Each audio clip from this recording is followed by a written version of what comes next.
नमस्कार दोस्तों, मेरा नाम मिस्टर मैक्स है और मैं हरियाणा के भिवानी जिले का रहने वाला हूं और आप सभी का स्वागत करता हूं हमारे यूट्यूब चैनल पनिशमेंट हुक में। और आज फिर एक और न्यू हिंदी मुर्गा पनिशमेंट स्टोरी लेकर आए हैं जिसका नाम है थाने में भाभी ने मुर्गा बनाया।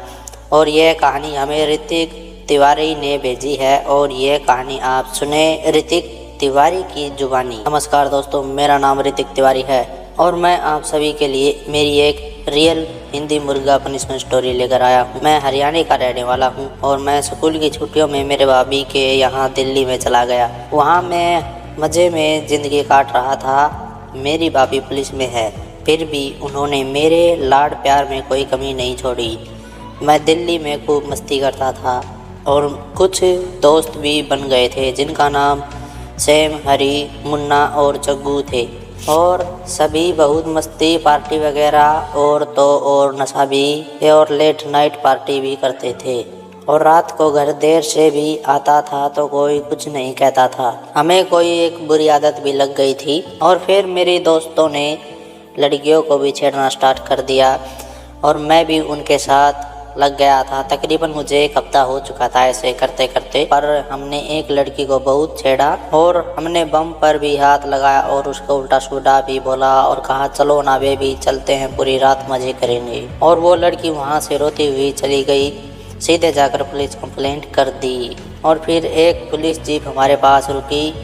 उसमें एक एसआई और 4 हवलदार महिलाएं थीं और उन्होंने हमें पकड़ लिया और कहा कि चलो बताती हूँ तुम्हें पूरी रात कैसे मज़े करते हैं। फिर मैंने उस लेडी कांस्टेबल से कहा मुझे छोड़ दो वरना मैं अपनी भाभी से आप लोगों की शिकायत करा दूंगा। मेरी भाभी पुलिस में है और एसएचओ की पोस्ट पर है और तुम सब की नौकरी खा जाऊंगा। फिर उन्होंने मुझे और मेरे बाकी दोस्तों को अंदर डाल दिया और पुलिस स्टेशन ले आए। एक कांस्टेबल एसएचओ मैडम के पास गई और बोली हमने एक लड़के को गिरफ्तार किया है मैडम और वो आपका देवर होने का दावा कर रहा है और कह रहा है कि मेरी भाभी एसएचओ है। और उधर मैं मेरे दोस्तों को कह रहा था कि डरने की कोई बात नहीं है, मेरी भाभी एसएचओ है, मैं 2 मिनट में यहाँ से छुट के जा सकता हूँ, तुम लोगों को भी छुटा ले जाऊंगा। फिर मेरी भाभी कैबिन से बाहर आकर देखती है तो वो एक लेडी कांस्टेबल से कहती है कि उस लड़की को इन सब को अंदर ले आओ। फिर मैंने कहा कि भाभी क्या हाल है आपके? तब भाभी बोली चुपचाप खड़ा रहे। फिर उसी लड़की से भाभी ने पूछा कि उस लड़की के साथ क्या क्या हुआ और उस लड़की से पूछा क्या यही वो सब लड़के थे? तो उस लड़की ने कहा मैडम यही सब लड़के थे, पर ये तो आपका देवर है ना, आप तो इसे सजा नहीं दोगी। भाभी बोली ये किसने कहा कि मैं इसको सजा नहीं दूंगी, मेरे लिए सब बराबर हैं। फिर भाभी ने एक लेडी कांस्टेबल से कहा गीता वो वजनी पटा लेके आओ। फिर वो पटा लेने गई। फिर भाभी से मैंने कहा भाभी आप मुझे मारोगी क्या, मजाक कर रही हो, मैं तो आपका देवर हूँ ना, आप मुझे क्यों मारोगी? तो भाभी ने कहा अभी पता चल जाएगा तुम्हें अभी। फिर वो लेडी कांस्टेबल पटा लेकर आई। वो पटा देखकर तो मेरी जान ही निकल गई। और फिर वो भाभी ने कहा कि गीता तुम रितु को भी बुला लो और अंदर से दरवाजा बंद कर दो, बाहर का कोई भी आदमी अंदर नहीं आना चाहिए। और फिर भाभी ने कहा कि पहले इस मेरे देवर से ही शुरू करती हूँ। फिर गीता बोली कि मैडम ये तो आपका देवर है। फिर भाभी बोली फिर देवर है तो क्या, गलती पे गलती करे जाएगा ये, जल्दी इसे नीचे लिटाओ और आगे से पीछे से इसके हाथ पैर पकड़ लो। फिर गीता ने मेरे को कहा उल्टे होकर लेट जाओ देवर जी अब। फिर मैं मना करने लगा तो भाभी बोली गीता उल्टा लिटाओ इसे। तो फिर मेरे को जबरदस्ती उल्टा लिटाया गया। गीता ने आगे से हाथ पकड़ लिए और रितु ने पीछे से पैर पकड़ लिए ताकि मैं हिल भी ना पाऊँ। फिर भाभी ने वो पटा हवा में ऊपर किया और दोनों हाथों से मेरे चूतड़ों पर जोर जोर से पटा मारने लगी और मैं चिल्लाने लगा छोड़ दो भाभी, मेरे को क्यों मार रही हो, छोड़ दो, मेरे को क्यों मार रही हो, मैं तो आपका देवर हूँ, छोड़ दो। उन्होंने 20-25 पट्टे ऐसे मार दिए और मैं बुरी तरह से रो रहा था, चिल्ला रहा था, पर फिर भी मेरे भाभी ने नहीं सुना मेरे को। और फिर मैं बिलबिलाने लग गया भाभी मुझे छोड़ दो, आगे से फिर ऐसी गलती नहीं करूँगा, प्लीज छोड़ दो। मैं दर्द से बहुत बुरी तरह चिल्ला रहा था। फिर भाभी ने कहा छोड़ो इसे, अब दूसरे को लाओ। फिर मेरे दोस्तों का भी यही हाल हो गया, वो भी रो रो कर बुरा हाल हो गए।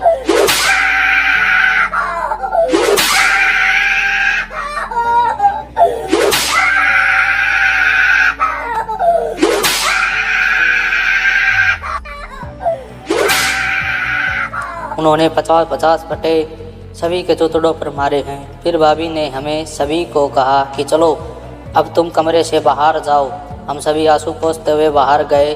भाभी ने कहा कि सभी के सभी मुर्गा बन जाओ और सभी डरते डरते मुर्गा बन गए। फिर भाभी ने कहा चलो सभी वहाँ से उस दरवाजे की तरफ मुर्गा बनते हुए चलो और वापस आओ। ऐसे ऐसे 20 चक्कर भाभी ने हमारे लगवा दिए।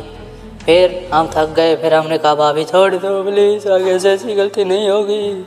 फिर भाभी ने हमें पानी पीने को दिया और फिर वह रूम में हमें ले गई और कहा अपनी अपनी आधी आधी पैंटें उतार लो। फिर हमने कहा भाभी क्यों मार रही हो, क्यों हमें पैंट उतरवा रही हो हमारी, छोड़ दो हम हाथ जोड़ रहे हैं। फिर भाभी ने मेरे मुंह पर जोरदार थप्पड़ मारा। मैंने झट से आधी पैंट उतार दी। फिर सभी ने आधी आधी पैंट उतार ली और कहा कि अब सभी मुर्गा बन जाओ फिर से। फिर हम सभी झटके के साथ में मुर्गा बन गए और फिर भाभी ने उस लड़की को पटा दिया और कहा कि चौतड़ों पर ऐसे ऐसे पटे मारो कि आवाज बाहर तक सुनाई दे। फिर उस लड़की ने जोर जोर से एक एक करके पटा मारने लगी। हम सभी के चौतड़ों पर 5-5 पटे लगने लगे। फिर हम माफी मांगने लगे, हमें माफ़ कर दो भाभी, अबे ऐसी गलती नहीं होगी, अबे माफ़ कर दो, अबे छोड़ दो।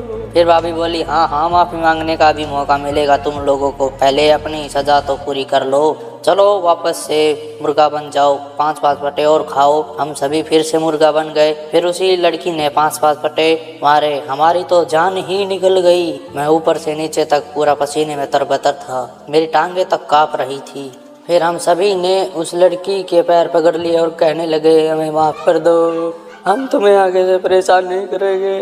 हाँ तुम हमें माफ़ कर दो, हम तुम्हें हम आगे से तुम्हारे साथ कुछ भी गलत नहीं करेंगे। तो उस लड़की ने कहा कि ठीक है मैडम, इनको छोड़ दो। फिर भाभी बोली अभी नहीं, चलो सभी इस लड़की के पैरों में नाक रगड़ो और माफ़ी मांगो और कहो कि हम आज के बाद किसी भी लड़की को नहीं छेड़ेंगे। हमने ठीक वैसा ही किया और हम उसके पैरों में पड़कर माफ़ी मांगने लगे, उसके पैरों में नाक रगड़ने लगे। आई एम सॉरी, अब हम आपको ऐसे परेशान नहीं करेंगे, हमें माफ़ कर दो, हमें माफ़ कर दो,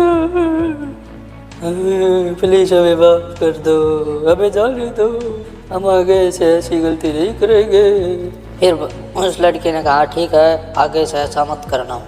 फिर भाभी ने कहा अगर आगे से शिकायत आई तो पूरा नंगा करके मारूंगी। और फिर हम सभी को अब अपने घर भेज दिया।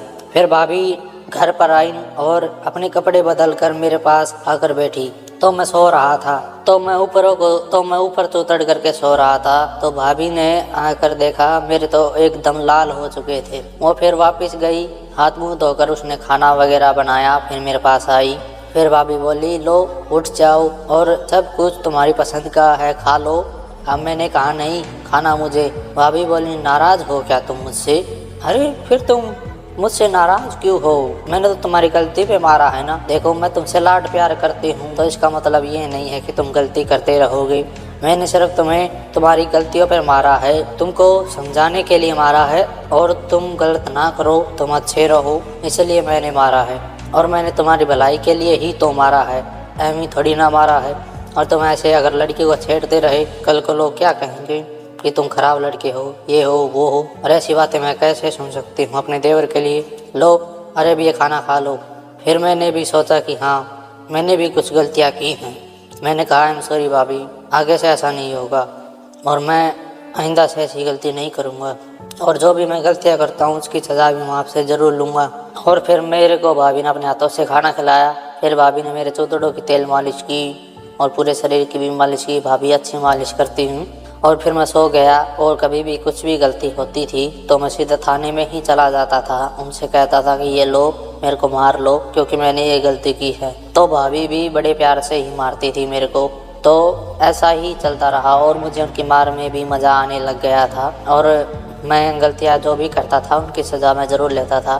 तो दोस्तों बस यही तक थी मेरी कहानी। आप सभी को कैसी लगी कमेंट में हमें ज़रूर बता दें। और दोस्तों वीडियो को लाइक करना ना भूलें और हमारे यूट्यूब चैनल पनिशमेंट हुक को सब्सक्राइब कर घंटी को ज़रूर दबा दें ताकि आने वाली वीडियो आप सभी को सबसे पहले मिल सके। और अगर आप सभी को भी अपनी कहानी हमारे पास भेजनी है तो आप सभी अपनी कहानी हमें हमारे इंस्टा आईडी पर भेज सकते हैं। इंस्टा ग्रुप और इंस्टा आईडी डिस्क्रिप्शन में मेंशन कर दी है। और इस वीडियो को ज़्यादा से ज़्यादा शेयर ज़रूर कर दें और भी इस कहानी का सुनने का मज़ा ले सके। तो दोस्तों, मैं आपका दोस्त मिस्टर मैक्स मिलता हूँ एक और न्यू स्टोरी के साथ। तब तक के लिए खुश रहें, स्वस्थ रहें, मस्त रहें। जय हिंद, जय भारत, जय हरियाणा।